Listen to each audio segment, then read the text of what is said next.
Hello, this is Shubham Singh और इस video में लॉन्च करने जा रहा हूँ fundamental analysis series. Fundamental analysis एक बहुत ही बोरिंग और कॉम्प्लेक्स सब्जेक्ट है, इसीलिए इसको इजी करने के लिए मैं इसको सीरीज में डिवाइड कर दे रहा हूँ। इस सीरीज में 4 से 5 एपिसोड आने वाले हैं। ये पूरी फंडामेंटल एनालिसिस सीरीज हम Screener.in वेबसाइट के रेफरेंस में करेंगे, जो कि एक फ्री वेबसाइट है जिसको हम यूज़ करने वाले हैं अपने फंडामेंटल एनालिसिस के लिए। तो अगर आपने अभी तक चैनल को सब्सक्राइब नहीं किया तो चैनल को सब्सक्राइब करें, बेल आइकन को क्लिक करें ताकि आगे के एपिसोड आपसे मिस ना हो। अभी हम स्टार्ट करते हैं एपिसोड नंबर 1। इस वीडियो में हम सीखने वाले हैं Screener.in के इस पोर्शन के बारे में। Screener.in का लिंक मैं डिस्क्रिप्शन में दे दूंगा। What is fundamental analysis? किसी बिजनेस के फाइनेंशियल स्टेटमेंट्स को स्टडी करना या एनालाइज करने को फंडामेंटल एनालिसिस कहते हैं। इससे हम कंपनी की इंट्रिंसिक वैल्यू का पता लगा सकते हैं। अब हम स्टार्ट करते हैं फंडामेंटल एनालिसिस के पहले पॉइंट पे, what is market cap. Market capitalization को हम शॉर्ट फॉर्म में मार्केट कैप बोलते हैं। इसका मतलब ये है कि अगर हमें किसी कंपनी के सारे शेयर्स एक साथ खरीदने हो तो हमें कितने पैसों की ज़रूरत पड़ेगी। इसका फॉर्मूला है current market price into total number of shares. हमें कुछ भी कैलकुलेशन करने की ज़रूरत नहीं है, सारी चीज़ें कैलकुलेटेड पहले से ही साइट में दिया हुआ है, हमें खाली चीज़ों की जानने की ज़रूरत है।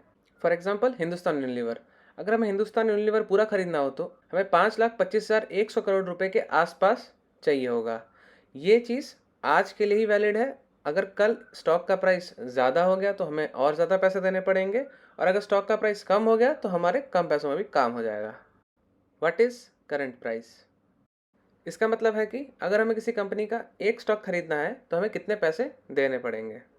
अगर हम हिंदुस्तान यूनिलीवर का ही एग्जाम्पल लें तो हिंदुस्तान यूनिलीवर का एक स्टॉक का प्राइस 2235 रुपये है। ये हर सेकंड चेंज होता रहता है, अभी का प्राइस यही है। What is high and low?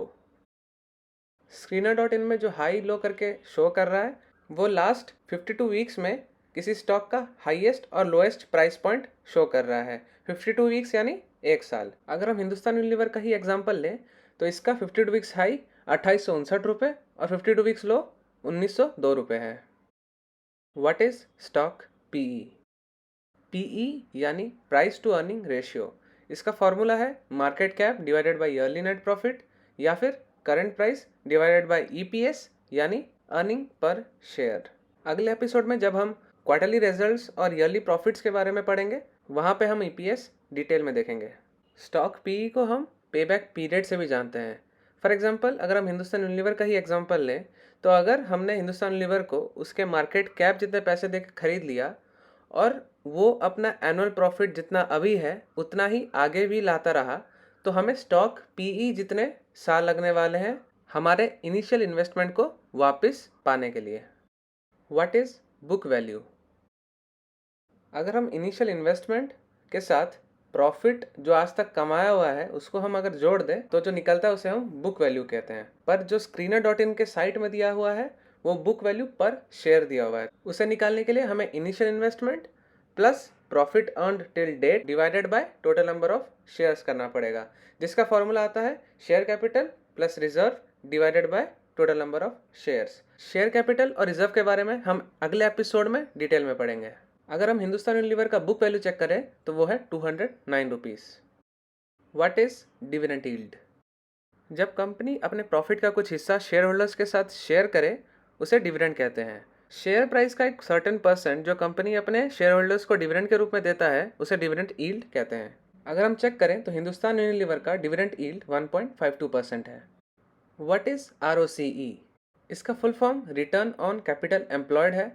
ROCE का मतलब है कि कंपनी अपने अवेलेबल पैसों के ऊपर कितने परसेंट प्रॉफिट एक साल में जनरेट कर पा रहा है। इसका फॉर्मूला है earning before interest and taxes divided by capital employed into 100।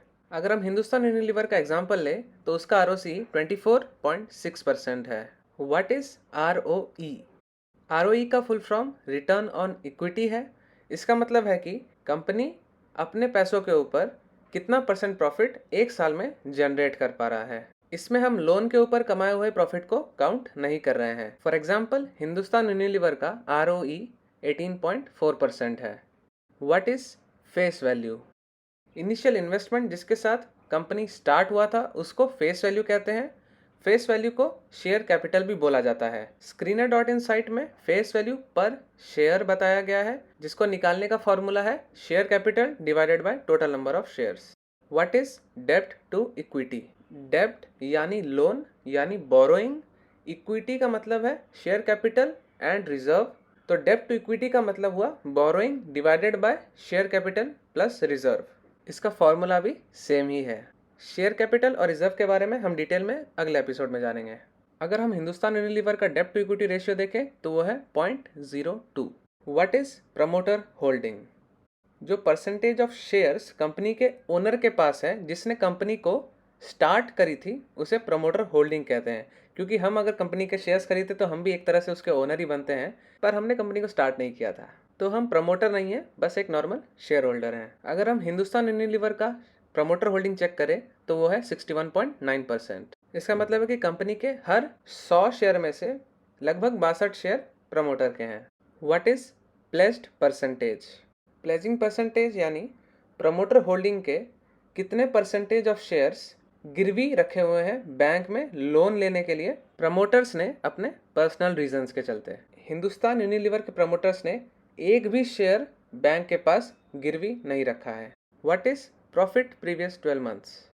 सबसे आसान यही है, लास्ट एक साल का profit of course after taxes. अगर हम हिंदुस्तान यूनिलीवर का लास्ट एक साल का प्रॉफिट चेक करें तो वो है 8,761 करोड़ रुपए। अब हम लास्ट में एक रिकैप कर लेते हैं। मार्केट कैप यानी किसी कंपनी के सारे शेयर्स की टोटल वैल्यू, करंट प्राइस यानी किसी कंपनी के एक शेयर का कॉस्ट, हाई लो यानी किसी कंपनी के स्टॉक का लास्ट 52 वीक्स का हाईएस्ट और लोएस्ट प्राइस, स्टॉक पी यानी price to earning ratio, book value per share यानी इनिशियल इन्वेस्टमेंट प्लस आज तक कमाया हुआ profit divided by total number of shares, dividend yield यानी परसेंटेज ऑफ स्टॉक प्राइस जो कि डिविडेंड के रूप में कंपनी अपने शेयर होल्डर्स को हर साल देती है, रिटर्न ऑन कैपिटल एम्प्लॉयड यानी टोटल अवेलेबल पैसों के ऊपर कंपनी एक साल में कितना प्रॉफिट जनरेट कर रही है, रिटर्न ऑन इक्विटी यानी कंपनी सिर्फ अपने पैसों के ऊपर एक साल में कितना परसेंट प्रॉफिट जनरेट कर पा रही है, इसमें लोन के ऊपर कमाए हुए प्रॉफिट को काउंट नहीं करते हैं, फेस वैल्यू पर शेयर यानी इनिशियल इन्वेस्टमेंट जिसके साथ कंपनी को स्टार्ट किया गया था divided by total number of shares, डेब्ट टू इक्विटी रेशियो यानी borrowing divided by share capital plus reserve, promoter holding यानी परसेंटेज ऑफ शेयर्स जो कि कंपनी के ओनर होल्ड करते हैं जिन्होंने कंपनी को स्टार्ट किया था, प्लेज परसेंटेज यानी परसेंटेज ऑफ प्रमोटर होल्डिंग जो कि बैंक के पास गिरवी है प्रमोटर्स के पर्सनल रीजंस की वजह से लोन लेने के कारण, और लास्ट में प्रीवियस 12 मंथ प्रॉफिट यानी लास्ट एक साल का profit after taxes of course. अगर वीडियो अच्छा लगा तो लाइक करें, चैनल को सब्सक्राइब करें क्योंकि इस फंडामेंटल एनालिसिस सीरीज में 3 से 4 एपिसोड्स और आने वाले हैं। अगर वीडियोस आ गए होंगे तो मैं ऊपर आई बटन में दे दूंगा, नीचे डिस्क्रिप्शन में दे दूंगा, वहां जाके देख सकते हो। Till then keep learning. It's not a game, it's a rich thing.